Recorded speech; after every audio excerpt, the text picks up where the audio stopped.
Lynn Margulis is a renowned biologist whose work has contributed to the increased understanding of the structure and evolution of living cells and inspired new research in other scientific fields. Margulis is the recipient of the coveted National Medal of Science Award. She was interviewed by Jay Tishfield, professor and chair of the Department of Genetics at Rutgers University.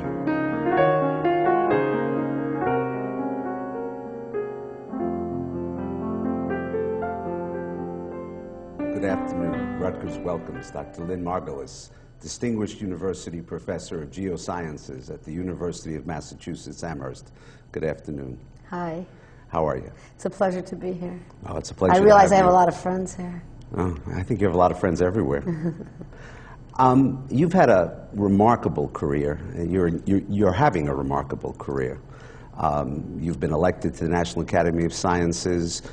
You're a fellow of the American Academy of Arts and Sciences. You're one of the 3 American members of the Russian Academy of Sciences. You've been recognized with the Presidential Medal of Science. How did you start? What interested you in science in the first place when you were a kid? I never believed what they told me. I think that's the crucial thing about science. I believe what I saw myself. And, well, I was student, very bad student in 4th grade or so, because I couldn't do what I was supposed to do. And I had to stand in the corner a lot. And my parents took me out of school. This is O'Keefe Elementary School on the south side of Chicago. And they put me into the University of Chicago Laboratory School. That was probably the most fortunate move in my life.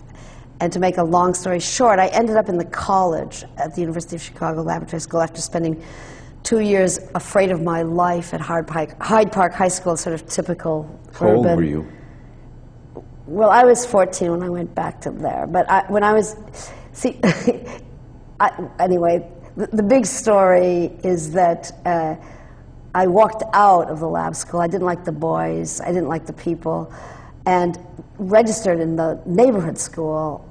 And after 2 years in the neighborhood school, which was really the blackboard jungle type of situation, I was so glad to get back at the University of Chicago in its rarefied atmosphere. And coming from a sort of nouveau riche and my parents read, but they knew nothing about science at all. I just found life so interesting.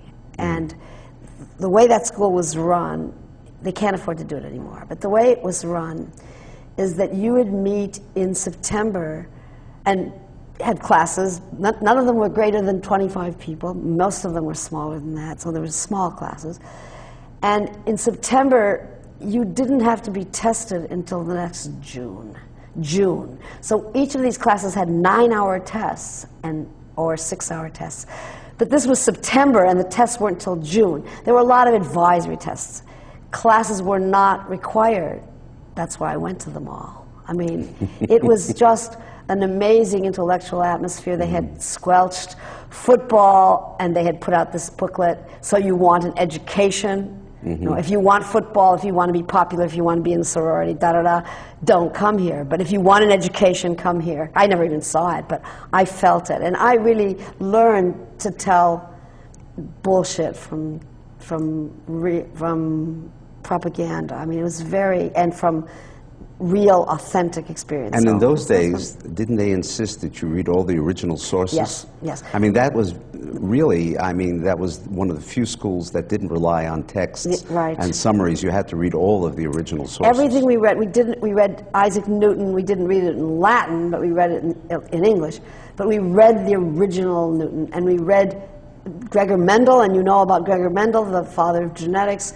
And we didn't read it in German, but we read the original 32-page dynamic book. And we had a course called NatSci 2, which was officially biologically oriented.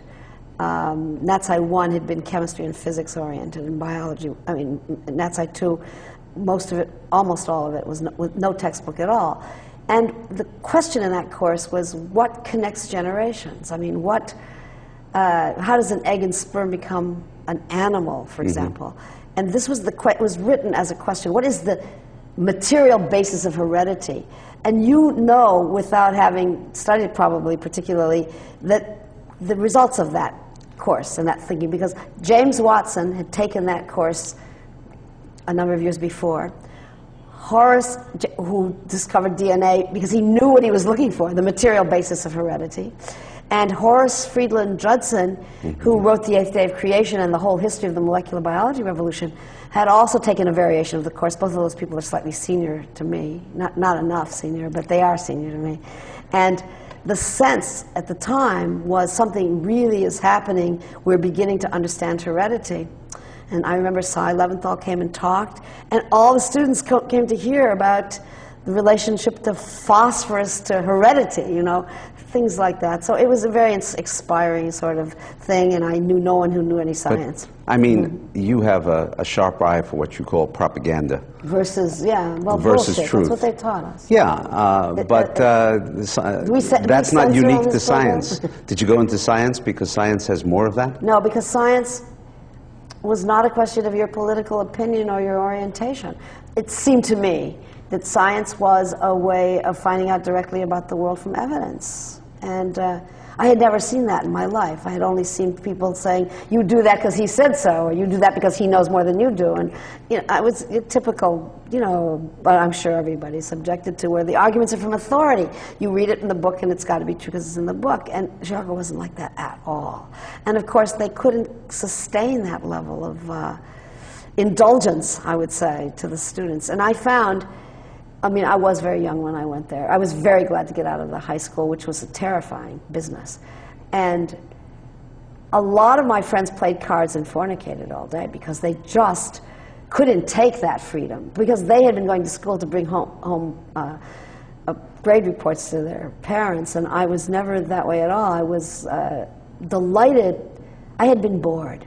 And I was never bored again. Yeah. I had been bored, and I didn't know I was bored. I was getting in trouble because I wasn't bored. Sure. But this experience was amazing, and I'm going back to my, get this, I mean, my 50-year reunion in June of this. That was of the lab school, not the college. And the classmates that I made there, I mean, I still have very big affection. I haven't seen them, most of them, in many years, and I knew those classmates at the lab school. I had a woman called Bertha Morris Parker who was our science teacher, and I remember we learned by the experimental method. This is now the lab school, the grade school, where we recorded our own observations, and I thought, oh my God, you could find out stuff for yourself.